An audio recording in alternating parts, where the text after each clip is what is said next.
주일 예배가 끝난 뒤의 제정실은 언제나 기분 좋은 소음으로 가득했습니다. 고성능 지폐 개수기가 쉴 새 없이 돌아가며 빳빳한 신권들을 넘기는 경쾌한 소리, 봉투를 뜯어 내용물을 확인하는 집사들의 분주한 손길, 그리고 수천만 원의 숫자가 하나로 합쳐지는 과정에서 느껴지는 묘한 활기가 실내의 차가운 에어컨 바람과 섞여 기묘한 긴장감을 만들어냈습니다. 재정 담당 장로로 일하며 제가 가장 좋아하는 시간도 바로 이때였습니다. 하나님의 은혜가 숫자로 환산되어 장부에 기록될 때 저는 우리 교회의 부흥과 저 자신의 신앙적 성취를 동시에 확인하곤 했습니다. 그날도 저는 책상 앞에 앉아 집사들이 분류해 놓은 헌금 다발을 최종적으로 검토하고 있었습니다. 10만 원권 수표 뭉치와 5만 원권 신권들이 정갈하게 띠지로 묶여 제 앞에 놓였습니다. 그런데 그 화려한 지폐 다발들 사이에서 유독 이질적인 물건 하나가 제 시선을 붙들었습니다. 그것은 빳빳한 신권들 틈에 끼어 있던 때자국이 묻고 여러 번 접혔다 펼쳐진 흔적이 역력한 5천 원권 지폐 한 장이었습니다.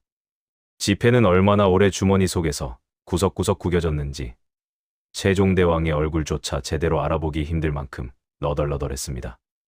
저는 무심코 그 지폐를 집어들어 펼쳐보았습니다. 손끝에 닿는 종이의 질감은 눅눅했고 어디선가 본 듯한 비릿한 삶의 냄새가 묻어나는 것 같았습니다. 요즘 같은 시대의 대형 교회 재정실에서 5천 원짜리 한 장을 마주하는 것은 흔치 않은 일이었습니다. 아이들의 용돈만큼도 안 되는 그 가벼운 액수가 왜 이토록 제 마음을 무겁게 누르는지 알 수 없었습니다. 하지만 그 묘한 먹먹함은 오래가지 않았습니다.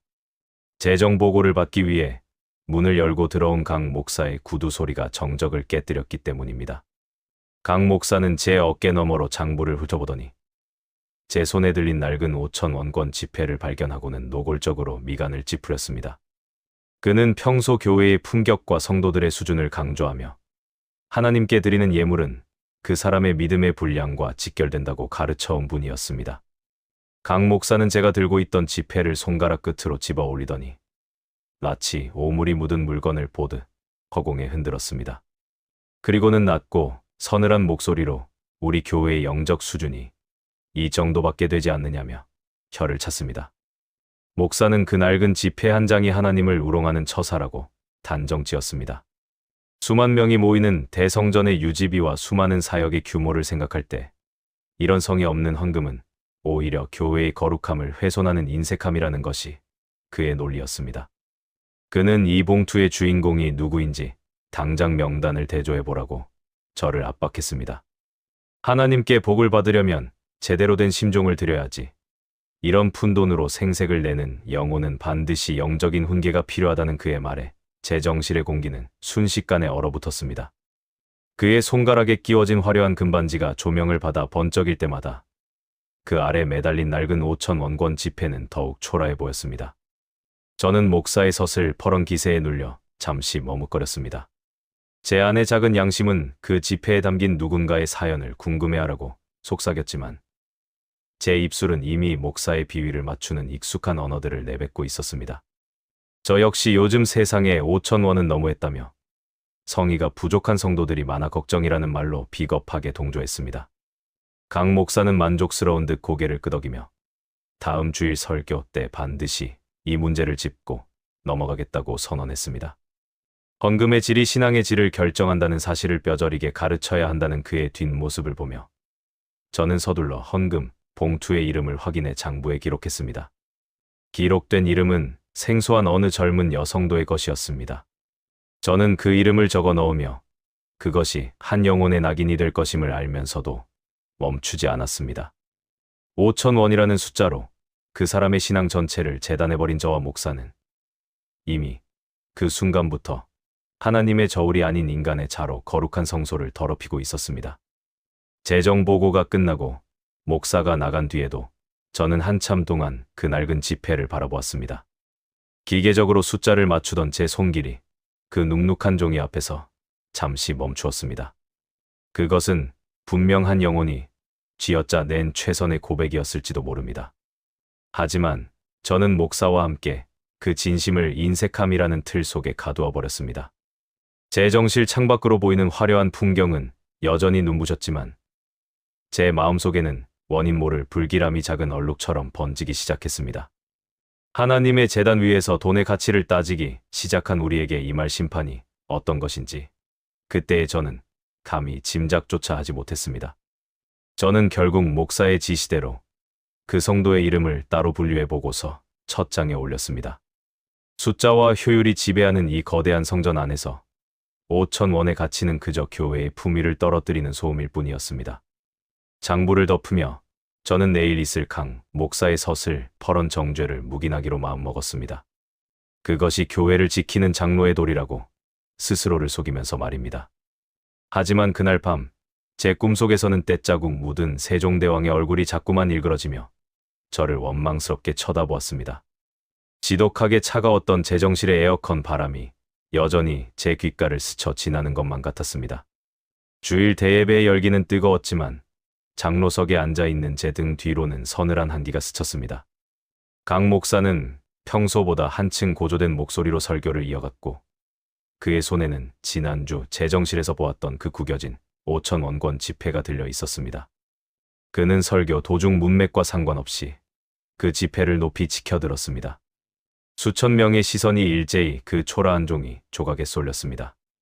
그는 이것이 우리 교회의 영적 수준을 적나라하게 보여주는 부끄러운 증거라며 입을 뗐습니다. 강 목사의 목소리는 부드러웠으나 그 안에는 날카로운 가시가 돋아 있었습니다. 그는 하나님께 드리는 예물에 성의가 없는 자는 그 인생 또한 하나님께 성의 없는 대접을 받게 될 것이라고 선포했습니다. 요즘 세상에 5,000원이라는 액수로 신성한 재단을 찾는 행위는 하나님을 만홀히 여기는 기만이며 그런 인색함 뒤에는 반드시 저주받을 자아가 도사리고 있다는 그의 말에 예배당은 숨소리조차 들리지 않을 만큼 얼어붙었습니다. 그는 헌금 봉투의 이름을 직접 거명하지는 않았지만 그가 어떤 영적 빈곤 속에 사질러 있는지를 잔인할 정도로 낱낱이 파헤치며 정죄했습니다. 저는 그 서슬퍼런 정죄의 현장에서 도망치고 싶은 충동을 느꼈습니다. 목사의 화려한 웅변이 예배당 벽을 타고 울릴 때마다 제 옆에 놓인 성경책조차 부끄러움에 몸을 떠는 것 같았습니다. 그때 제 시선이 예배당 가장 끝자락, 차가운 벽면에 몸을 기대고 앉은 한 여인에게 멈추었습니다. 낡은 카디건을 걸치고 품에는 작은 가방을 꼭 안은 젊은 여인이었습니다. 그녀는 강 목사가 5,000원권을 흔들며 저주에 가까운 훈계를 쏟아낼 때마다 마치 채찍을 직접 맞는 사람처럼 어깨를 심하게 움츠렸습니다. 그녀의 고개는 가슴팍까지 깊게 꺾여 있었고 낡은 치마 위로 드러난 두 손은 하얗게 질린 채 서로를 꽉 움켜쥐고 있었습니다. 멀리서도 그녀의 온몸이 경련하듯 가늘게 떨리고 있는 것이 보였습니다. 그녀의 무릎 위로 눈물이 툭툭 떨어지는 것을 본 순간 저는 직감했습니다. 저 여인이 바로 그 5,000원의 주인공이며 오늘 강 목사가 강단 위에서 난도질하고 있는 그 인색한 영혼의 실체라는 것을 말입니다. 그녀는 차마 고개를 들지 못한 채 자신이 신성모독의 죄인이라도 된 양 처절하게 무너져 내리고 있었습니다. 강 목사의 선포는 멈추지 않았습니다. 그는 이제 한술 더 떠서 이런 자들은 성전의 거룩함을 해치니 스스로 회개하고 떠나든지 아니면 자신의 인색함을 물질로 보속해야 한다고 강조했습니다. 그의 화려한 웅변 뒤에는 숫자로 계산된 탐욕이 도사리고 있었지만 대다수의 성도는 그 위압감에 압도되어 고개를 끄덕이거나 아멘을 외쳤습니다. 저는 그 광경이 지독하게 비현실적이라고 느꼈습니다. 수만 명의 환호 속에서 단 한 명의 가난한 영혼이 소리 없이 도살당하고 있는데 우리는 그것을 하나님의 공이라고 믿으며 동조하고 있었습니다. 예배가 끝나고 축도가 울려 퍼질 때 그 여인은 도망치듯 자리를 박차고 나갔습니다. 신발조차 제대로 신지 못한 채 복도를 달리는 그녀의 뒷모습이 제 망막에 잔상처럼 남았습니다. 강 목사는 강단에서 내려오며 자신의 설교가 오늘 아주 적절했다는 듯 만족스러운 표정으로 제 어깨를 두드렸습니다. 하지만 저는 그의 손길에서 차가운 금속의 냉기를 느꼈습니다. 목사의 흰 가운에는 여전히 그 낡은 5,000원권의 떼자국이 묻어있는 것 같았고 제 손목 시계가 째깍거리는 소리는 마치 심판의 시간을 알리는 초읽기처럼 들려왔습니다. 교인들이 은혜를 받았다며 목사의 손을 잡고 로비를 빠져나갈 때 저는 텅 비어가는 예배당 끝자락 그녀가 앉았던 자리를 가보았습니다. 차가운 바닥에는 그녀가 흘리고 간 눈물 자국이 아직 마르지 않은 채 얼룩져 있었습니다. 그 작은 습기 속에 담긴 삶의 무게를 우리는 너무나 쉽게 짓밟아 버렸습니다. 밖으로 나오자 신도시의 하늘은 무심할 정도로 맑았지만 제 안에서는 거대한 균열이 시작되고 있었습니다. 하나님의 이름으로 자행된 그 잔인한 폭력이 어떤 대가를 치르게 될지 저는 두려움에 휩싸여 가파른 숨을 내쉬었습니다. 강 목사는 교회의 품위를 지켰다고 믿었겠지만 저는 보았습니다. 그가 설교를 마친 직후 강단 정면에 세워진 십자가 그림자가 마치 거대한 칼날처럼 그의 목을 겨누고 있는 기묘한 환영을 말입니다. 그것은 단순한 착시가 아니었습니다. 한 영혼의 전부를 비웃은 대가가 얼마나 혹독할지 하나님은 이미 그 화려한 성전 안에서 침묵의 심판을 시작하고 계셨습니다. 저는 차를 타고 집으로 향하면서도 제 재정 장부에 기록된 그 여인의 이름이 마치 붉은 낙인처럼 눈앞을 어지럽히는 것을 막을 수 없었습니다. 월요일 아침에 사무실은 주일의 소란이 지나간 뒤라 유독 정적에 잠겨 있었습니다. 제 앞에는 어제 강 목사가 그토록 모욕했던 그 5,000원권 지폐의 주인이 적힌 재정 장부가 놓여 있었습니다. 장로로서 교회의 질서를 지켜야 한다는 이성과 예배당 구석에서 아기를 안고 떨던 그 여인의 잔상이 감성적으로 부딪히며 제 안을 어지럽게 헤집어 놓았습니다. 결국 저는 죄책감이라는 날카로운 가시에 찔려 견딜 수 없는 마음으로 장부를 덮었습니다. 주소지는 신도시의 화려한 네온사인이 미치지 않는 변두리의 낡은 원룸촌이었습니다. 저는 누구에게도 알리지 않은 채 차를 몰아 그곳으로 향했습니다. 그곳은 신도시라고 부르기 민망할 정도로 낙후된 골목이었습니다. 좁은 복도에는 누렇게 변색한 유모차가 길을 막고 있었고 환기가 되지 않아 눅눅한 곰팡이 냄새와 빨래 냄새가 뒤섞인 공기가 코끝을 찔렀습니다. 장부에 적힌 호수 앞에 서자 안쪽에서 가느다란 아기의 울음소리와 함께 그것을 달래는 여인의 지친 목소리가 흘러나왔습니다. 저는 문을 두드리기 전 잠시 멈춰섰습니다. 화려한 대성전에서 수십억의 예산을 주무르던 제 손이 이 초라한 문 앞에서 왜 이토록 부끄럽게 느껴지는지 알 수 없었습니다. 한참을 망설이다 조심스럽게 문을 두드렸고 잠시 후 어제 예배당에서 보았던 그 여인이 겁에 질린 눈으로 문을 열었습니다. 집 안은 한 사람이 눕기에도 비좁아 보였습니다. 가구라고는 낡은 서랍장 하나와 아기 젖병이 놓인 작은 상이 전부였습니다. 그녀는 제가 교회의 장로라는 사실을 알고는 어제 강단에서 받은 상처가 되살아난 듯 어깨를 잔뜩 움츠렸습니다. 저는 서둘러 차 뒷좌석에 실어온 분유통과 기저귀, 그리고 몇 가지 생필품을 방 안으로 들여놓았습니다. 그것들은 제가 오면서 급히 마트에서 사온 것들이었지만 이 좁은 방 안을 채우기에는 턱없이 부족해 보였습니다. 그녀는 제가 건네는 물건들을 보며 당혹감과 수치심이 뒤섞인 표정을 지었습니다. 저는 그녀의 손을 잡는 대신 방 한 구석에 누워있는 아이를 향해 무릎을 꿇고 고개를 숙였습니다. 그녀의 입술을 통해 흘러나온 사연은 제가 상상했던 것보다 훨씬 더 시리고 아팠습니다. 식당 주방에서 허드레시를 하며 하루를 버티는 그녀에게 그 5,000원은 단순히 푼돈이 아니었습니다.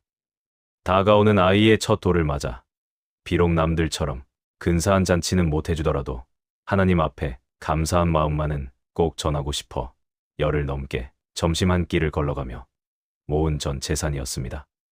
그녀에게 그 5,000원은 자신의 자존심이자 하나님을 향해 내밀 수 있었던 유일한 손길이었습니다. 그런데 그 소중한 진심이 수천 명의 성도 앞에서 인색함이라는 낙인이 찍혀 난도질당한 것이었습니다. 그녀는 말을 이어가다 결국 참았던 울음을 터뜨렸습니다. 그녀의 울음소리는 좁은 방을 가득 채우며 제 가슴에 대못을 박았습니다. 저는 그녀의 곁에 앉아 함께 기도를 시작했습니다. 하지만 기도가 나오지 않았습니다. 거룩한 척하며 강단 옆자리에 앉아 그녀의 아픔을 방관했던 저 자신이 너무나 가증스러웠기 때문입니다. 주여, 이 비겁한 자를 용서하소서. 제 입술에서 터져 나온 것은 기도가 아니라 비명이었습니다. 저는 그녀의 손을 잡고 간신히 짧은 축복의 말을 건넸지만 사실 위로를 받아야 할 사람은 그녀가 아니라 죄로 얼룩진 제 영혼이었습니다. 그녀의 좁은 방을 나오며 저는 제 주머니에 든 지갑이 왜 이토록 무겁고 역겹게 느껴지는지 알 수 없었습니다. 교회로 돌아오는 길에 제 머릿속에는 오직 강 목사의 차가운 미소와 그녀의 눈물 고인 눈망울이 교차했습니다. 저는 이 비극을 바로잡아야 한다는 절박함으로 목양실을 찾았습니다. 강 목사는 커다란 가죽 의자에 앉아 다음 달에 있을 연합 집회 순서지를 검토하고 있었습니다. 저는 숨을 들이켜며 제가 보고 온 것들을 낱낱이 이야기했습니다. 그 5천 원이 미혼모 성도의 피 눈물 섞인 전 재산이었다는 것, 그녀가 아이의 돌을 맞아 하나님께 드린 지극한 사랑이었다는 것을 떨리는 목소리로 전했습니다. 저는 목사가 적어도 당황하거나 미안해할 줄 알았습니다. 하지만 강 목사는 제 말이 끝나기도 전에 코웃음을 치며 서류를 책상 위로 던졌습니다. 그는 저를 한심하다는 듯 쳐다보며 장로님이 지나치게 감상주의에 빠져 대업을 그르치려 한다고 핀잔을 주었습니다. 그가 보기에 5천 원은 어떤 사연이 있든 교회의 격에 맞지 않는 푼돈일 뿐이었습니다. 그는 목회라는 것은 거대한 숲을 보는 것이지 그런 사소하고 구질구질한 개인의 사정에 매몰되어서는 안 된다고 힘주어 말했습니다. 하나님은 큰 믿음을 기뻐하시지 궁상맞은 헌금을 기뻐하지 않으신다며 제 말을 소음 취급하는 그의 모습에서 저는 지독한 악마성을 보았습니다. 강 목사는 오히려 저에게 훈계를 두기 시작했습니다.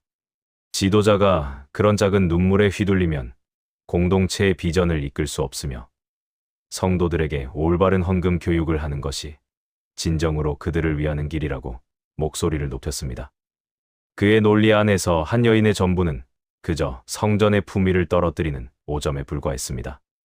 저는 그의 화려한 책상과 고급스러운 양복을 보며 우리가 믿는 하나님이 과연 같은 분인지 의심하지 않을 수 없었습니다. 목양실을 나오는 제 뒤로 강 목사가 비서에게 전화를 걸어 큰 액수의 후원금을 약속한 기업가 장로의 이름을 부르는 소리가 들려왔습니다. 제 안의 죄책감은 이제 거대한 분노로 변해 들끓기 시작했습니다. 장부 속에 적힌 숫자로만 사람을 재단하는 이 화려한 성전이 하나님이 계시는 곳이 맞는지 묻고 싶었습니다. 저는 텅 빈 예배당으로 들어가 십자가 앞에 엎드렸습니다. 하지만 예전처럼 평안한 기도는 나오지 않았습니다. 5천 원을 내고 울던 그녀의 얼굴과 수십억을 주무르며 웃는 목사의 얼굴이 겹쳐지며 제 머릿속을 어지럽혔습니다. 하나님은 진정 어디에 계시는가? 저는 어둠 속에 잠긴 예배당에서 홀로 질문을 던졌습니다. 심판은 멀리 있는 것이 아니었습니다. 진실을 외면하고 오만에 빠진 우리의 마음 자체가 이미 지옥의 입구였습니다. 밤이 깊어가도록 저는 자리를 떠날 수 없었습니다. 목사는 다음 집회에서 더 큰 부흥과 축복을 선포하겠다고 자신만만해했지만 저는 알고 있었습니다. 하나님은 오늘 목양실에서 무참히 짓밟힌 그 5천 원의 눈물을 결코 잊지 않으실 것임을 말입니다. 제 장부에는 여전히 수천만 원의 숫자들이 기록되어 있었지만 그것들은 이제 아무런 의미도 없는 숫자의 나열일 뿐이었습니다. 저는 제 주머니 속에 든 빳빳한 신권들이 부끄러워 고개를 숙였습니다. 하나님이 이 오만한 성전을 향해 언제쯤 그 거룩한 진노를 쏟아부으실지 저는 두려움과 기대를 동시에 품고 그저 기다릴 뿐이었습니다. 미혼모 자매의 좁고 눅눅한 방을 나온 뒤로 저는 단 한순간도 평안을 누릴 수 없었습니다. 제 주머니에 든 빳빳한 지폐들이 살을 파고드는 가시처럼 느껴졌고 화려한 성전의 대리석 바닥을 밟을 때마다 발바닥이 타들어가는 듯한 죄책감에 시달렸습니다. 결국 저는 아무도 없는 이른 새벽 대예배당 차가운 바닥에 엎드려 제 영혼을 찢는 회개를 시작했습니다. 주여, 제가 그 자매의 전부를 함께 짓밟았습니다. 목사의 오만 곁에서 침묵으로 동조하며 숫자로 영혼을 재단했던 이 죄인을 멸하소서. 저는 텅 빈 예배당 바닥에 이마를 찌으며 그 미혼모 자매를 위해 간절히 중보했습니다. 주님, 그 어린 자매의 눈물을 기억하여 주옵소서. 그 5천 원에 담긴 그녀의 심장을 주님만은 알아두시고 그녀를 이 모진 멸시로부터 건져 주옵소서. 저는 눈물로 바닥을 적시며 그녀를 안쓰럽게 여겨달라고 부르짖고 또 부르짖었습니다. 그런데 그때였습니다.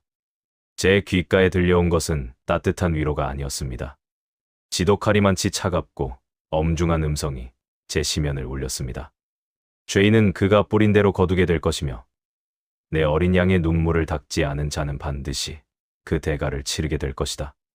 그 응답은 제 온몸의 피를 얼어붙게 만들었습니다. 그것은 단순한 경고가 아니라 이미 내려진 판결문과 같았습니다. 저는 그 자리에 굳은 채 한참을 움직이지 못했습니다. 하나님은 이미 촛대를 옮기기로 작정하셨고 인간이 세운 이 화려한 바벨탑의 무너짐을 예고하고 계셨습니다. 예배당을 나서는 제 발걸음 위로 서늘한 바람이 스쳤습니다. 그리고 그날 이후부터 저는 하나님의 행하심이 우리 교회 구석구석에서 어떻게 시작되는지를 소름 끼치는 침묵 속에서 목격하게 되었습니다. 가장 먼저 사라진 것은 예배의 생기였습니다. 교회의 외양은 여전히 신도시의 랜드마크답게 눈부셨지만 그 안을 채우는 공기는 하루가 다르게 식어갔습니다. 강 목사의 설교는 여전히 화려한 수식어로 가득했습니다.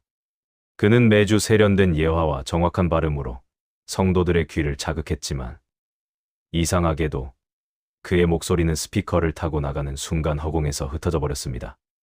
성도들은 예배 도중 졸거나 멍하니 휴대폰을 만졌고 예전처럼 가슴을 치며 고백하던 아멘 소리는 자취를 감췄습니다.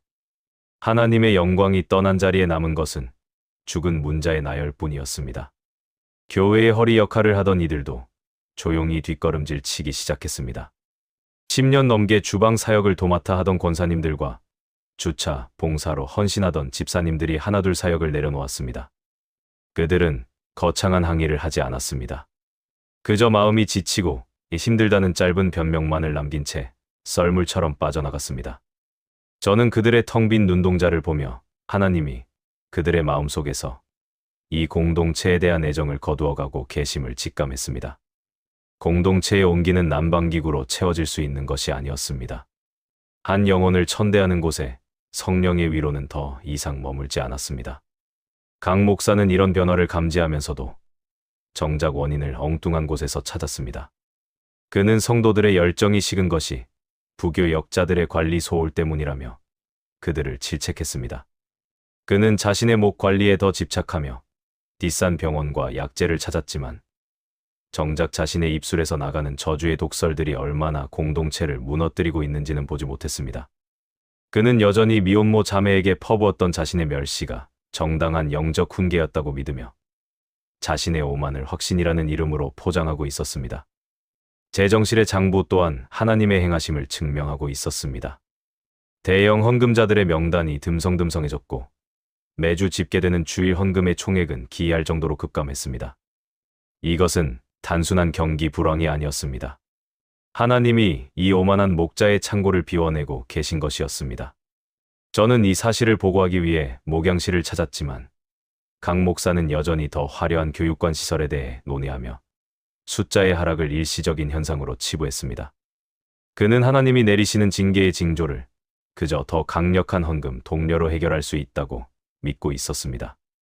저는 텅 빈 대예배당에 홀로 앉아 그 여인이 앉았던 자리를 바라보았습니다. 조명이 꺼진 성전은 거대한 무덤처럼 적막했습니다. 하나님이 촛대를 옮기시는 손길은 요란하지 않았습니다. 소리 없이 사람들의 마음을 흩으시고 목사의 권위를 무너뜨리시며 성전의 생기를 말려버리셨습니다. 한 영혼의 전부인 5,000원을 비웃었던 대가는 이토록 서늘하고 단호했습니다. 저는 그 어둠 속에서 하나님이 죄인에게 내리실 대가가 이제 시작에 불과함을 깨닫고 떨리는 손으로 십자가를 바라보았습니다. 하나님은 이미 우리 중에서 가장 낮은 자의 편에 서서 우리가 세운 화려한 바벨탑의 뿌리를 흔들고 계셨습니다. 저는 다가올 거대한 파열음을 예감하며 오직 하나님만이 이 부끄러운 성전의 주인이심을 인정하는 가슴 아픈 기도를 올릴 뿐이었습니다. 하나님의 경고는 현실의 벽을 타고 아주 구체적인 파열음을 내며 다가왔습니다. 강 목사는 교회의 위기를 돌파하겠다며 연말 대규모 부흥 집회를 선포했습니다. 그는 이번 집회를 통해 식어버린 성도들의 열정을 다시 불지피고 동시에 정체된 건축 헌금의 물꼬를 터야 한다고 강조했습니다. 전국에서 네로라 하는 유명 강사들을 섭외하고 수천만 원의 예산을 들여 신도시 전역에 화려한 홍보물을 뿌렸습니다. 강 목사는 집회 준비 회의 때마다 숫자의 승리를 장담하며 이번 기회에 우리 교회의 위상을 다시금 세상에 증명해야 한다고 호통을 쳤습니다. 하지만 집회 당일 제가 목격한 풍경은 참혹했습니다. 집회 시작을 알리는 찬양이 예배당 가득 울려 퍼졌지만 수천석을 가득 채워야 할 좌석의 절반 이상이 텅 비어 있었습니다. 예전 같으면 인근 교회 성도들까지 몰려와 발 디딜 틈이 없었을 대예배당은 차가운 빈 의자들만이 덩그러니 자리를 지키고 있었습니다. 강 목사는 강단 뒤 대기실에서 실시간 중계 화면을 지켜보다가 얼굴이 잿빛으로 변했습니다.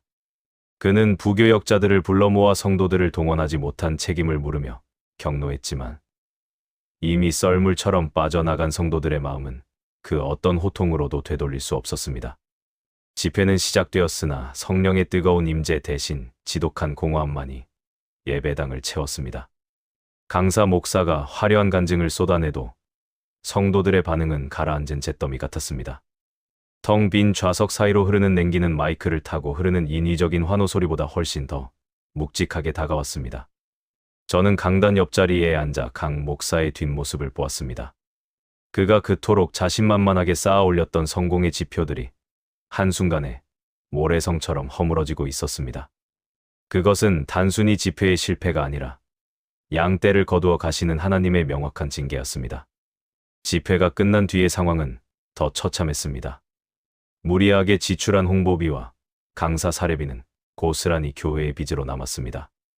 재정실장으로서 제가 보고한 장부의 숫자를 본 강 목사는 믿을 수 없다는 듯 서류를 내팽개쳤습니다. 그는 재정 위기가 닥치자 본색을 드러내기 시작했습니다. 그는 이번 주일 예배를 특별 헌금의 날로 정하고 성도들에게 1인당 구체적인 액수를 할당하여 헌신할 것을 종용하라고 지시했습니다. 그는 하나님이 위기의 때에 성도들의 중심을 테스트하신다는 논리를 펴며 더 가혹한 물질적 희생을 강요했습니다. 저는 목양실 소파에 앉아 그런 목사를 바라보며 깊은 절망을 느꼈습니다. 그는 여전히 자신이 왜 이런 심판을 받고 있는지 깨닫지 못하고 있었습니다. 5,000원을 내고 눈물을 흘렸던 그 미혼모 자매의 상처는 잊은 채 오직 텅 빈 금고를 채우는 것에만 혈안이 되어 있었습니다. 저는 조심스럽게 목사님께 말씀드렸습니다. 하나님이 원하시는 것은 돈이 아니라 우리의 진정한 돌이킴인 것 같다고, 우리가 잃어버린 한 영혼을 먼저 찾아야 한다고 간청했습니다. 하지만 강 목사는 제 말이 끝나기도 전에 소리를 지르며 책상을 내리쳤습니다. 그는 장로가 되어 교회 걱정은 안 하고 나약한 소리만 하느냐며 저를 질책했습니다. 지금 당장 대출 이자를 막지 못하면 교회가 경매에 넘어갈 판인데 무슨 한가한 소리냐는 그의 외침에는 목자의 심장은 조금도 남아있지 않았습니다. 오직 거대한 건물을 지키려는 경영자의 도끼만이 가득했습니다. 그날 이후 강 목사와 장로들 사이의 갈등은 돌이킬 수 없는 지점까지 치달았습니다. 평소 목사의 권위에 순종하던 장로들도 무리한 대출과 강압적인 헌금, 독촉의 반기를 들기 시작했습니다. 당직 사역자들이 퇴근한 늦은 밤, 저는 다시 텅 빈 예배당으로 내려갔습니다. 조명이 모두 꺼진 성전은 거대한 콘크리트 덩어리에 불과했습니다. 저는 강단 정면에 세워진 십자가 아래 엎드려 울었습니다. 주님, 우리가 세운 이 바벨탑이 무너지고 있습니다. 하나님이 계시지 않는 성전이 얼마나 비참한지 이제야 알 것 같습니다. 저는 제 비겁함과 목사의 오만이 빚어낸 이 황폐한 풍경을 보며 하나님의 공의가 얼마나 두렵고 단호한지를 뼈저리게 실감했습니다. 하나님은 강 목사에게서 먼저 사람을 거두어 가셨고 그 다음에는 재정을 거두어 가셨습니다. 그리고 이제는 그의 마지막 보루였던 목회적 권위마저 무너뜨리고 계셨습니다. 성도들 사이에서는 이미 목사의 오만과 재정 독촉에 대한 불만이 임계점에 도달해 있었습니다. 주일 예배 시간에도 목사의 설교를 듣지 않고 자리를 뜨는 이들이 눈에 띄게 늘어났습니다. 저는 그 모든 과정을 지켜보며 하나님이 죄인에게 내리시는 대가가 결코 가볍지 않음을 깨달았습니다. 강 목사는 끝까지 회개하지 않았습니다. 그는 오히려 자신을 반대하는 장로들을 사탄의 세력이라 규정하며 강단에서 그들을 저주하는 발언까지 서슴지 않았습니다. 사랑이 사라진 성소에는 증오와 탐욕의 외침만이 맴돌았습니다. 저는 그 지옥 같은 현장에서 하나님의 영광이 완전히 떠나가고 있음을 직감했습니다. 한 영혼의 전부였던 5,000원을 비웃었던 대가는 이 거대한 교회의 근간을 흔드는 파멸로 다가오고 있었습니다. 저는 흔들리는 성전의 기둥을 바라보며 이제 곧 닥쳐올 거대한 파열음을 예감하며 눈을 감았습니다. 이 거대한 공동체가 무너지는 소리는 요란하지 않았습니다. 그것은 성도들의 발소리가 끊기고 기도의 향연이 멈추며 하나님의 임재가 사라진 자리에서 피어오르는 지독한 냉기로부터 시작되었습니다. 저는 장로로서 이 붕괴를 막지 못한 채 그저 무너지는 벽 아래 서 있는 죄인이었습니다. 하나님은 이제 우리에게서 당신의 이름을 거두어가고 계셨고 우리는 우리가 지은 죄의 무게만큼 깊은 어둠 속으로 가라앉고 있었습니다. 저는 그 어둠의 끝에서 하나님이 예비하신 마지막 심판이 무엇일지 두려운 마음으로 기다릴 수밖에 없었습니다. 교회의 재정 위기는 이제 더 이상 장부 뒤에 숨길 수 없는 수준에 이르렀습니다. 매달 돌아오는 수천만 원의 대출 이자와 거대한 성전을 유지하기 위한 공과금은 숨가쁘게 차올랐지만 그것을 채워주던 거에 헌금자들의 발길은 눈에 띄게 뜸해졌습니다. 한때 강 목사의 곁을 지키며 충성을 맹세했던 기업가 장로들과 자산가 성도들은 교회의 영적 생기가 마르고 갈등이 깊어지자 약속이라도 한 듯 다른 교회로 옮기거나 헌금을 중단했습니다. 재정실에 앉아 매일 아침 빈 통장을 확인하는 제 손은 떨림을 멈추지 않았습니다. 강 목사는 이 위기 앞에서 더욱 노골적으로 변했습니다. 그는 자신의 오만이 부른 결과임을 인정하는 대신 오히려 성도들의 헌신 부족을 탓하며 강단에서 물질적 희생을 독촉했습니다. 그는 특별 헌금의 명목을 수시로 만들어냈고 직분자들에게는 구체적인 액수를 할당하며 압박을 가했습니다. 하나님의 사업을 위해 빚을 내서라도 바치는 것이 참된 믿음이라는 그의 설교는 갈수록 자극적이고 이협적으로 변해갔습니다. 저는 목양실에서 그와 마주칠 때마다 돈의 노예가 되어버린 한 인간의 탐욕스러운 눈빛을 보며 깊은 환멸을 느꼈습니다. 사건은 주일 오후 직분자 세미나 시간에서 터져나왔습니다. 강 목사는 텅 빈 재정을 메우기 위해 다시 한번 대규모 작정 헌금을 선포하려 했습니다. 그는 강단 위에서 이번 고비를 넘기지 못하면 성전이 경매에 넘어가 하나님께 수치가 될 것이라며 성도들을 다그쳤습니다. 그런데 그때였습니다. 평소 조용히 사역을 돕던 어느 여집사가 자리에서 일어나 목소리를 높였습니다. 그녀는 떨리는 목소리로 목사님에게 물었습니다. 목사님 눈에는 우리가 하나님을 믿는 성도가 아니라 그저 모자란 재정을 채워줄 돈주머니로 보이시는 것입니까? 그 외침은 정적을 깨는 신호탄이 되었습니다.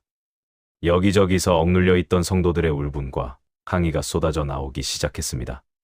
한 권사님은 울먹이며 자식 교육비까지 쪼개서 드린 헌금이 목사님의 품위를 유지하는 데만 쓰이는 것을 더는 볼 수 없다고 소리쳤고 청년들은 교회가 언제부터 사람의 가치를 돈으로 매기기 시작했느냐며 분노했습니다. 수천 명의 성도 앞에서 목사님은 우리가 돈으로 보이냐는 집단적인 저항에 직면했습니다. 그것은 목사의 권위가 바닥으로 추락하는 순간이자 하나님이 성도들의 입술을 통해 내리시는 준엄한 심판이었습니다. 강 목사는 예상치 못한 반발에 당황한 기색이 역력했습니다. 그는 자신의 카리스마로 장례를 진정시키려 했지만 이미 마음이 떠난 성도들에게 목사의 호통은 더 이상 아무런 힘을 발휘하지 못했습니다. 오히려 그가 입을 열 때마다 성도들의 비난 섞인 야유는 더욱 거세졌습니다. 저는 강단 옆에서 그 광경을 지켜보며 온몸이 떨렸습니다. 5,000원을 내고 홀로 흐느끼던 그 미혼모 자매의 눈물을 무시했던 대가가 이제 수천 명의 성난 외침이 되어 목사의 가슴에 비수처럼 꽂히고 있었습니다. 강 목사는 얼굴이 흙빛으로 변한 채 강단을 내려왔습니다. 그는 목양실로 들어오자마자 문을 잠그고 누구의 면회도 거절했습니다. 저는 텅 빈 예배당에 남아 성도들이 떠난 자리에 흩어진 유인물들을 보았습니다. 하나님이 계셔야 할 성전에는 오직 돈에 대한 갈등과 상처뿐인 고함만이 맴돌았습니다. 목사는 자신의 성공가도가 영원할 것이라 믿었지만 하나님은 성도들의 마음을 흩어버리는 방식으로 그의 바벨탑을 무너뜨리고 계셨습니다. 숫자로 사람을 재단했던 자에게 돌아온 것은 숫자로도 채울 수 없는 지독한 고독과 멸시였습니다. 그날 이후 강 목사는 극심한 스트레스와 충격에 휩싸여 두문불출했습니다. 그는 자신이 쌓아올린 모든 명성과 권위가 한순간에 부정당했다는 사실에 몸서리쳤습니다. 재정 위기는 해결될 기미가 보이지 않았고 교회 로비에는 빚을 갚으라는 은행의 통지서들이 날아들기 시작했습니다. 성도들은 이제 예배 중에도 목사와 눈을 맞추지 않았고 그의 설교가 시작되기도 전에 자리를 뜨는 이들이 절반을 넘었습니다. 강 목사는 텅 빈 강단을 보며 자신의 목회가 어디서부터 잘못되었는지 고민하는 듯 보였으나 여전히 회개의 눈물을 보이지는 않았습니다. 저는 늦은 밤 다시 예배당 뒷좌석에 앉아보았습니다. 그 미혼모 자매가 앉았던 자리는 여전히 차가웠습니다. 한 영혼의 전부를 비웃으며 품위가 없다고 일갈했던 목사의 오만이 이제는 그 화려한 성전 전체의 품위를 무너뜨리고 있었습니다. 하나님은 가장 낮은 자를 통해 가장 높은 자를 부끄럽게 만드셨습니다. 저는 그 어둠 속에서 조용히 기도했습니다. 주님, 우리가 지은 죄의 무게를 우리가 오롯이 감당하게 하소서. 그리고 이 폐허 위에서 진정으로 하나님만을 두려워하는 마음이 다시 피어나게 하소서. 강 목사의 목양실에서는 밤늦게까지 서류 타는 냄새가 났습니다. 그는 자신의 실수를 덮으려 애쓰고 있었지만 이미 성도들의 마음속에 각인된 그 비정한 목자의 이미지는 지워지지 않았습니다. 저는 재정장부를 덮으며 깨달았습니다. 우리가 지킨 것은 건물의 벽돌이었을 뿐 정작 지켰어야 할 성령의 임재는 이미 오래전에 우리를 떠났다는 사실을 말입니다. 이제 우리에게 남은 것은 무너지는 소리뿐이었습니다. 강 목사가 쓰러진 뒤 교회의 공기는 지독하게 무겁고 정체되었습니다. 담임 목사의 부재보다 더 뼈아픈 것은 그를 진심으로 걱정하며 눈물 흘리는 성도가 보이지 않는다는 사실이었습니다.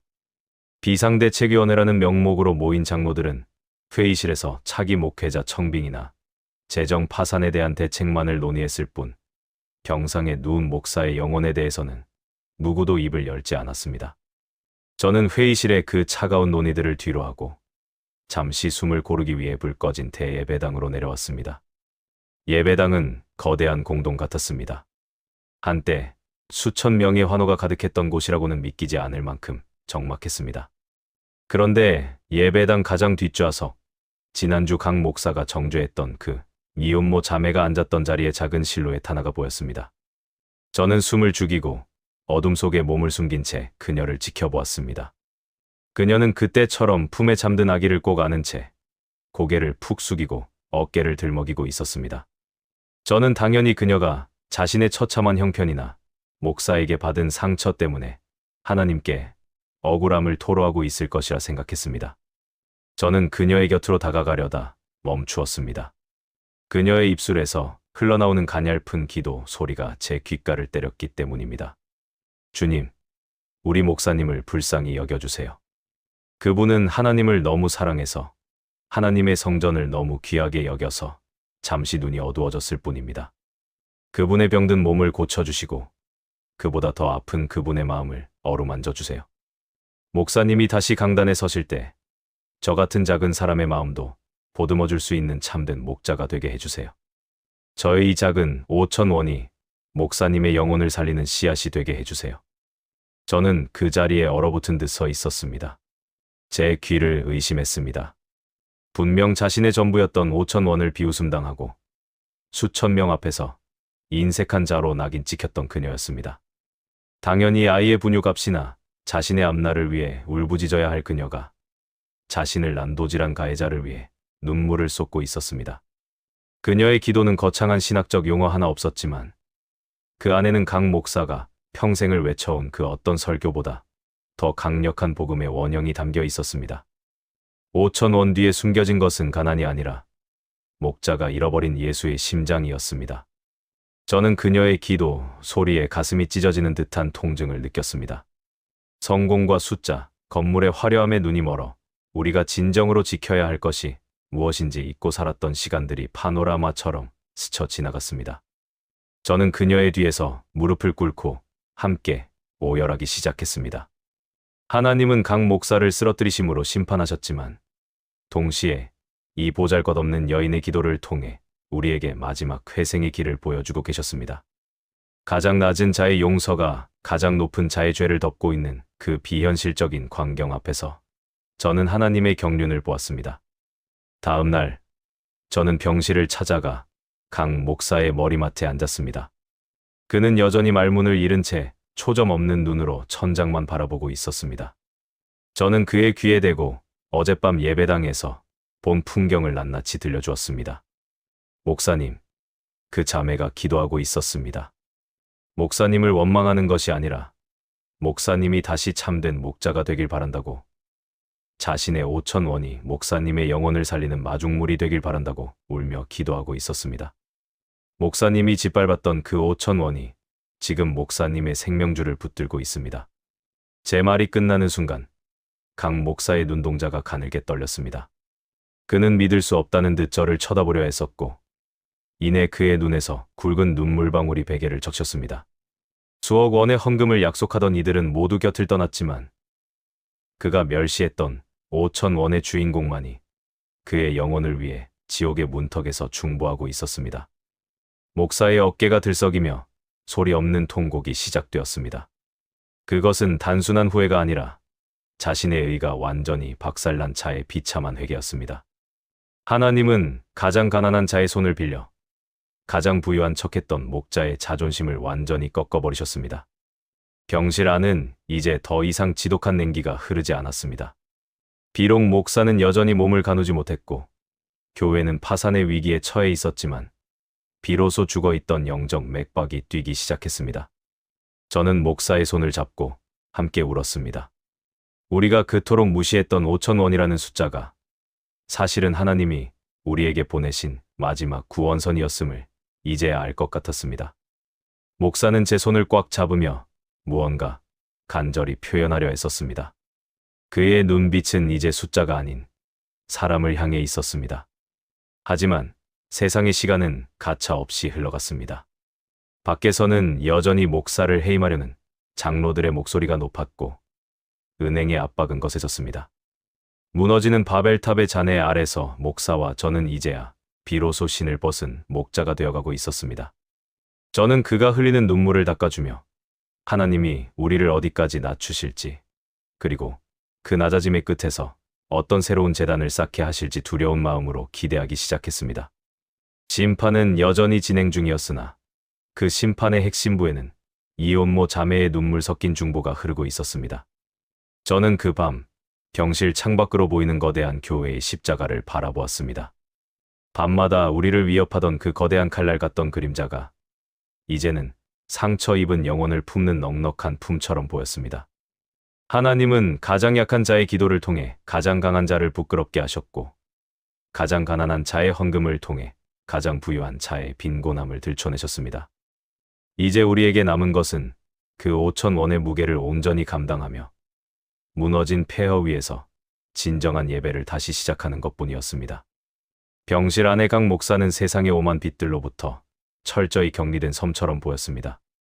그는 며칠 사이 몰라보게 수척해진 모습으로 침대에 기대 앉아 멀리 어둠 속에 잠긴 교회의 십자가를 멍하니 바라보았습니다.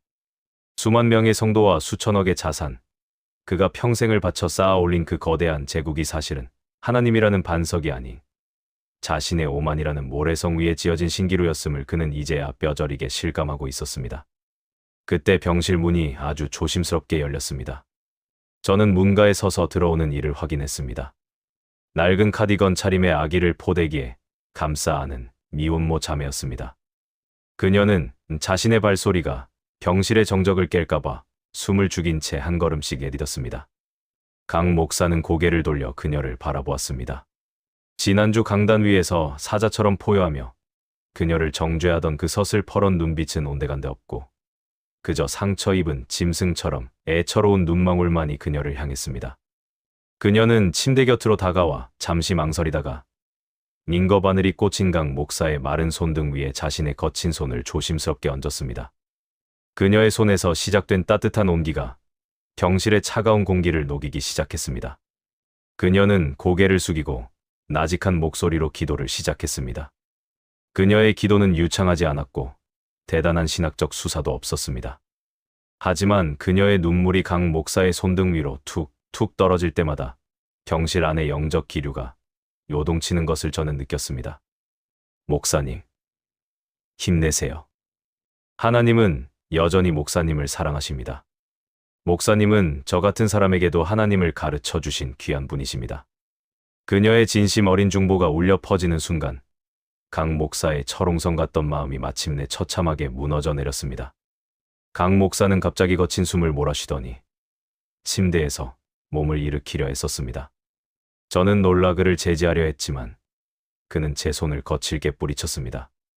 링거줄이 팽팽하게 당겨지며 약물이 담긴 병이 위태롭게 흔들렸고 환자복 소매 사이로 피가 역류했습니다. 하지만 그는 아랑곳하지 않고 바들바들 떨리는 다리로 경상 아래를 향해 발을 내디뎠습니다. 그는 바닥에 발이 닿자마자 힘없이 고꾸라졌습니다. 그리고는 무릎을 꿇은 채 기어가는 자세로 미혼모 자매의 낡은 신발 앞에 머리를 박았습니다. 그것은 단순히 미안함을 전하는 제스처가 아니었습니다.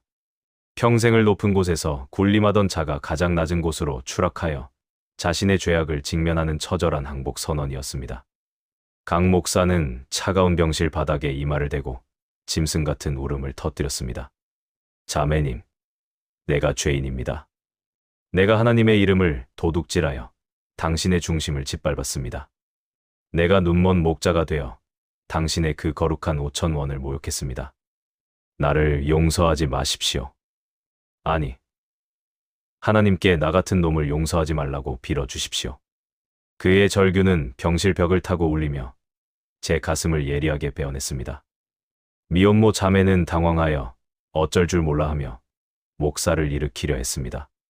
하지만 강 목사는 그녀의 발등을 붙들고 놓지 않았습니다. 그는 그곳에서 비로소 하나님을 향한 진짜 사죄의 기도를 쏟아내기 시작했습니다. 하나님, 제가 바벨탑을 쌓았습니다. 성전이라는 핑계로 제 욕망의 신전을 지었습니다. 양떼의 살을 베어 제 배를 채웠고 진심을 들인 작은 자의 가슴에 대못을 박았습니다. 주여, 이 선자를 멸하여 주옵소서. 그의 기도는 그가 평생 해온 그 어떤 설교보다 정직했고 투명했습니다. 그녀는 울면서 목사의 어깨를 감싸 안았습니다. 목사님, 괜찮습니다. 하나님이 다 아십니다. 저도 목사님 원망하지 않아요. 제가 낸 5,000원은 목사님께 드린 게 아니라 하나님께 드린 거였으니까요. 하나님이 목사님을 다시 세우실 겁니다. 그녀의 용서는 목사의 죄보다 깊었고 따뜻했습니다. 그녀가 목사의 등을 토닥일 때마다 강 목사의 비대한 자아와 오만함이 허물처럼 벗겨져 나가는 것이 보였습니다. 박 장로인 저는 그 경이로운 광경 앞에서 할 말을 잃은 채 무릎을 꿇었습니다. 수백억의 예산을 들여 짓던 그 화려한 성전에서도 보지 못했던 성령의 임재가 이 비좁고 냄새나는 병실 바닥에서 찬란하게 피어나고 있었습니다. 두 사람의 울음소리가 하나로 섞여 병실 안을 가득 채웠습니다. 링거병에서는 규칙적으로 액체가 떨어지며 생명의 박동을 알렸고 강 목사의 이마가 바닥에 부딪히며 내는 둔탁한 소리는 마치 심판의 종결을 알리는 선언처럼 들렸습니다. 하나님은 가장 높은 자를 가장 낮은 자의 발등 아래 꿀리심으로 심판을 완성하셨고 동시에 그 낮은 자의 용서를 통해 목자에게 새로운 생명을 허락하고 계셨습니다. 저는 그 밤 비로소 우리 교회에 진정한 예배가 시작되었음을 깨달았습니다. 숫자가 아닌 생명이, 건물이 아닌 영혼이 주인이 되는 진짜 제단이 이곳에 차려진 것이었습니다. 한참을 통곡하던 강 목사는 그녀의 부축을 받으며 간신히 침대에 걸터 앉았습니다. 그의 눈은 퉁퉁 부어올랐지만 신기하게도 예전에 그 탐욕스러운 총기 대신 맑고 투명한 평안이 서려 있었습니다.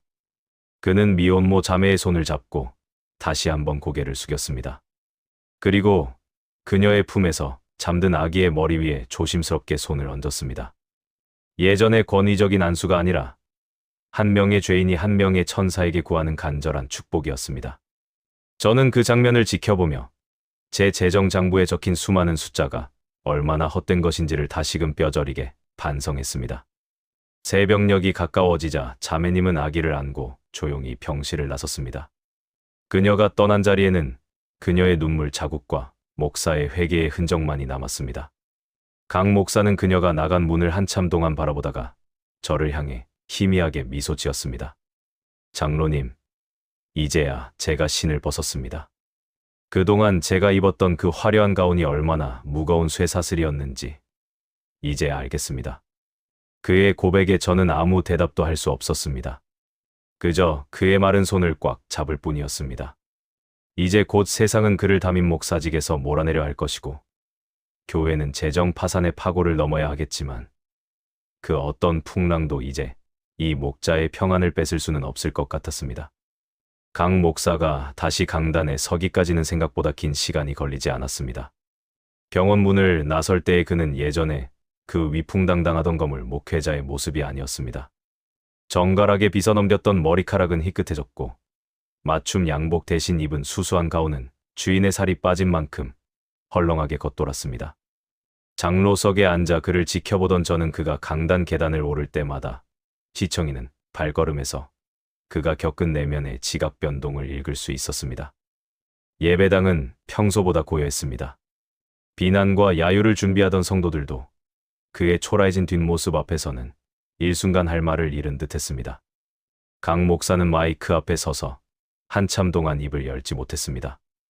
예전 같으면 능숙한 유머나 화려한 예화로 회중의 시선을 사로잡았을 그였지만, 지금의 그는 그저 떨리는 손으로 강단 모서리를 붙들고 있을 뿐이었습니다. 그의 시선은 허공을 떠돌다 예배당 가장 뒷좌석, 지난날 자신이 그토록 모질게 밀어냈던 그 미혼모 자매가 앉은 곳에 멈추었습니다. 아기를 안고 담담하게 자신을 바라보는 그녀의 눈빛과 마주치는 순간, 강 목사의 어깨가 힘없이 무너져 내렸습니다. 그의 입술에서 터져나온 첫마디는 설교가 아니라 처절한 울음 섞인 자백이었습니다. 강 목사는 준비해온 원고를 덮었습니다. 그리고는 떨리는 목소리로 자신의 오만함을 대중 앞에 낱낱이 고백하기 시작했습니다. 그는 자신이 하나님의 이름을 빌려 성도들을 돈으로 재단했음을, 화려한 성전을 짓는다는 명분으로 성령의 임재를 쫓아냈음을 뒤 눈물로 토해냈습니다. 특히 지난번 5,000원의 헌금을 비웃었던 사건을 언급할 때는 차마 말을 잇지 못하고 강단 바닥에 고개를 떨구었습니다. 목사의 입에서 5,000원이라는 단어가 나올 때 예배당 여기저기서 낮은 탄식과 흐느낌이 터져 나왔습니다. 그는 자신이 그 5,000원 뒤에 숨겨진 한 영혼의 생명 같은 진심을 보지 못했노라고, 오히려 그 거룩한 예물을 더럽혔노라고 울부짖었습니다. 강 목사는 이제 더 이상 권위 있는 목자가 아니었습니다. 그는 수천 명의 성도 앞에서 자신의 벌거벗은 죄악을 드러낸 가장 비참한 죄인이었습니다. 하지만 그가 낮아질수록 오랫동안 이 성전을 떠났던 뜨거운 온기가 성도들의 가슴 속으로 다시 스며드는 것이 느껴졌습니다. 강 목사는 설교, 도중 강단 아래로 직접 걸어 내려왔습니다. 경호원도, 부교역자들의 보좌도 물리친 채 그는 홀로 예배당 뒷좌석을 향해 걸어갔습니다. 성도들이 갈라지며 길을 내주었고, 그는 미혼모 자매가 앉은 자리 앞에 멈춰 섰습니다. 그리고 수천 명의 성도가 지켜보는 가운데 그는 허리를 90도로 꺾어 그녀를 향해 깊이 고개 숙였습니다. 자매님, 내가 죄인입니다. 하나님의 이름으로 당신의 중심을 짓밟은 나를 용서해 주십시오. 당신의 그 소중한 헌금이 우리 교회를 살린 진짜 재물이었습니다. 그 광경을 지켜보던 온 교회가 울음바다가 되었습니다. 평소 목사의 오만에 냉소적이었던 장로들도, 상처받아 떠나려던 성도들도 모두 자리에 일어설 수 없었습니다. 미혼모 자매는 당황하며 아기를 고쳐 안고는 고개 숙인 목사의 어깨에 손을 얹었습니다. 그녀의 눈물이 목사의 가운 위로 떨어졌고, 그 눈물은 지난날 강단에서 쏟아졌던 그 어떤 축복의 선포보다 강력하게 공동체를 치유하기 시작했습니다. 박 장로인 저는 그 기적 같은 화해의 현장을 보며 비로소 하나님의 영광이 이 성전에 다시 돌아왔음을 확신했습니다. 강 목사는 다시 강단으로 돌아가지 않았습니다. 그는 그녀의 발치 곁에서 성도들을 향해 무릎을 꿇고 마지막 기도를 올렸습니다. 주여, 이제야 제가 양떼의 눈물을 봅니다. 이제야 숫자가 아닌 생명을 봅니다. 우리 교회가 화려한 건물을 자랑하기보다 상처받은 이들의 쉼터가 되게 하소서.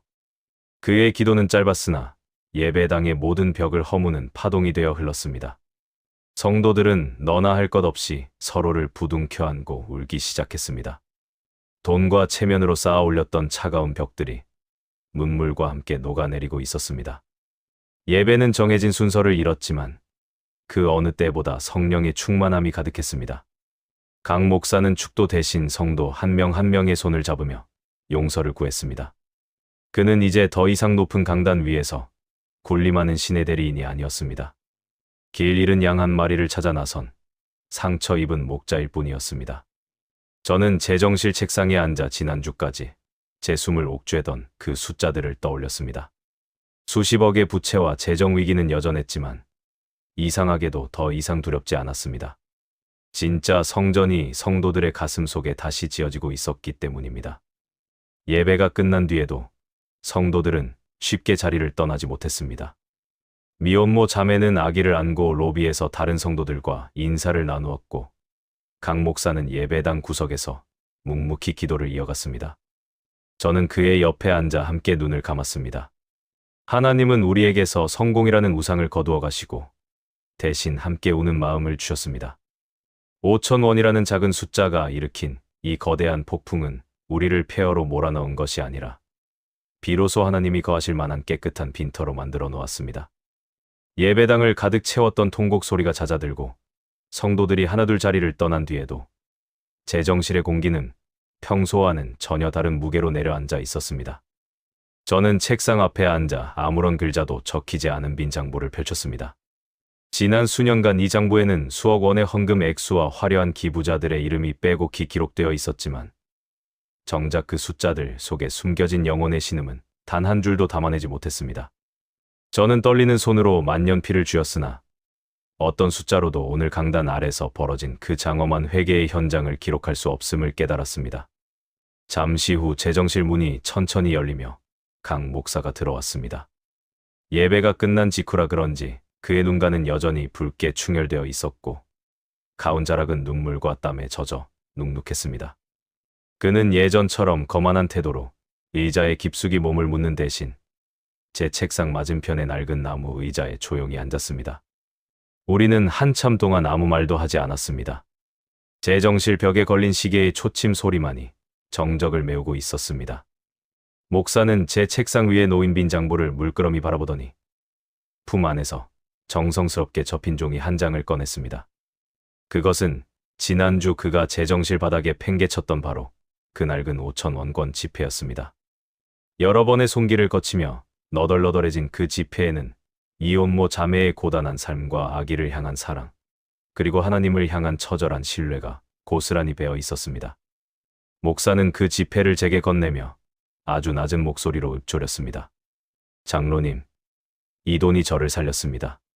수십억의 건축 예산이 저를 교만한 괴물로 만들 때 이 작은 5,000원 한 장이 저를 다시 한 명의 죄인으로 돌려놓았습니다. 그의 목소리에는 이제 어떤 기교도 과장된 확신도 섞여 있지 않았습니다. 저는 미리 준비해 두었던 작은 나무 액자를 꺼냈습니다. 그리고는 목사가 지켜보는 가운데 그 구겨진 5,000원권 지폐를 액자 안에 조심스럽게 넣었습니다. 지폐가 담긴 액자를 재정실 정중앙, 가장 잘 보이는 벽면에 걸었습니다. 예전에는 그 자리에 교회의 연간 예산 목표치와 성전 조감도가 화려하게 붙어 있었습니다. 하지만 이제 그 모든 목표들은 떼어버렸습니다. 대신 그 자리에 걸린 낡은 5,000원 한 장이 앞으로 우리가 어떤 마음으로 재정을 다뤄야 하는지, 그리고 하나님이 기뻐하시는 진짜 헌신의 무게가 무엇인지를 소리 없이 웅변하고 있었습니다. 액자를 꺼는 제 손끝이 가볍게 떨렸습니다. 액자 속에 갇힌 5,000원은 더 이상 시장에서 물건을 사고 팔 때 쓰는 화폐가 아니었습니다. 그것은 한 영혼이 쥐어짜낸 생명이었고 하나님이 우리 공동체에 보내신 마지막 구원선이었습니다. 강 목사는 벽에 걸린 액자를 한참 동안 바라보다가 비로소 깊은 숨을 내뱉었습니다. 장로님, 이제야 제 장부가 맞았습니다. 숫자가 아니라 진심이 맞는 예배 말입니다. 목사의 그 말 한마디에 제 가슴 속 깊은 곳에 맺혀있던 응어리가 눈물과 함께 녹아내렸습니다. 우리는 그날 밤 재정실에서 새로운 장부를 쓰기 시작했습니다. 그것은 돈을 세는 기록이 아니라 성도들의 삶을 보듬는 기록이었습니다. 미혼모 자매가 보여준 그 헌신의 깊이를 기준 삼아 우리 교회가 더 이상 화려한 겉모습에 치중하지 않고 가장 낮은 곳에 있는 이들의 손을 잡는 공동체로 거듭나겠다는 다짐을 적었습니다. 기교와 액수가 지배하던 차가운 성전에 비로소 성령의 온기가 흐르기 시작한 것입니다. 저는 액자 속의 지폐를 바라보며 하나님이 기뻐하시는 예배는 바로 이런 중심의 회복임을 뼈저리게 되새겼습니다. 이제 우리 교회는 달라질 것입니다. 여전히 갚아야 할 빚이 많고 해결해야 할 난제들이 산더미처럼 쌓여 있지만 우리는 이제 두렵지 않습니다. 5,000원이라는 작은 숫자가 가르쳐준 그 엄청난 영적인 비밀을 목도했기 때문입니다. 성도들은 이제 액수의 크기로 서로를 비교하지 않을 것입니다. 목사는 더 이상 강단 위에서 성도들을 숫자로 정죄하지 않을 것입니다. 저 또한 재정 담당 장로로서 누군가의 소중한 헌금을 품격이 없다며 깎아내리는 우를 다시는 범하지 않을 것입니다. 오직 진심만이 흐르는 이 예배당이야말로 우리가 그토록 찾아 헤매던 진짜 성전이었습니다. 저는 오늘 밤 재정실 문을 잠그며 제 인생에서 가장 무거웠던 기록들을 마무리합니다. 장부의 마지막 칸에는 더 이상 숫자를 적지 않았습니다. 대신 그곳에 감사라는 두 글자를 꾹꾹 눌러 썼습니다. 하나님은 우리의 오만을 꺾으심으로 우리를 사랑하셨고 가장 낮은 자의 손을 빌려 우리를 구원하셨습니다. 액자 속의 5,000원은 이제 우리 모두의 심장이 되어 함께 뛸 것입니다. 저는 가벼워진 발걸음으로 교회 로비를 나섰습니다. 어둠 속에 잠긴 예배당 위로 내려앉은 달빛이 오늘따라 유독 따뜻하고 정결하게 느껴졌습니다. 하나님의 심판은 무서운 파멸이 아니라 우리를 가장 순수한 시작점으로 돌려놓는 은혜였습니다. 저는 그 은혜의 끝자락을 붙잡고 내일 아침 다시 시작될 진정한 사역의 길을 기쁨으로 마주하기로 했습니다. 낡은 지폐 한 장이 세운 이 보이지 않는 성전은 우리가 이 땅에서 하나님을 만날 수 있는 가장 확실한 통로가 되어줄 것입니다. 5,000원의 기적은 이제 여기서 멈추지 않고 상처받은 수많은 영혼을 치유하는 생명의 강물로 흘러갈 것입니다. 저는 그 위대한 여정의 증인으로 남겠습니다. 저는 이 낡은 액자 앞에서 한참을 서성이다 문득 창밖을 보았습니다. 세상은 여전히 화려한 크기나 빳빳한 신권의 액수로 성공을 말하겠지만 적어도 이 재정실 안에서만큼은 저 구겨진 5,000원 한 장이 우리 모두의 심장을 다시 뛰게 하는 가장 무거운 이정표가 될 것입니다. 하나님은 가장 낮은 곳의 눈물을 통해 가장 높은 곳의 오만을 무너뜨리셨고 그 폐허 위에서 비로소 진심이라는 이름의 성전을 다시 지으셨습니다. 혹시 이걸 보시는 여러분들께서도 남들에게 말하지 못한 채 품어온 자신만의 5,000원이 있지는 않으신지요? 타인의 시선이나 세상의 기준에 부끄러워 숨겨두었던 그 간절한 중심의 조각들이 있다면 이제는 그 고백들을 이곳에 조용히 꺼내어 놓아도 좋습니다. 저는 이곳에 남겨질 당신의 귀한 마음들을 하나하나 가슴에 담아 함께 짊어지고 가려 합니다. 우리가 서로의 굽은 등을 토닥이며 이 길을 함께 걷는다면 다음 장부에는 숫자가 아닌 생명의 온기가 담긴 또 다른 기록들을 채워 넣을 수 있을 것입니다. 저 방 말고도 앞으로 우리 수많은 교인들이 써 내려갈 그 벅찬 동행의 기록들을 구독을 통해 가장 먼저 달려와 응원해 주세요. 여러분께서 기꺼이 곁을 내어주신다면 우리는 그 어느 화려한 성전보다 따뜻한 하나님의 품을 함께 마주하게 될 것입니다. 남겨주실 그 귀한 마음의 흔적들을 기다리며 저는 내일 아침 다시 시작될 진정한 사역의 길로 나섭니다.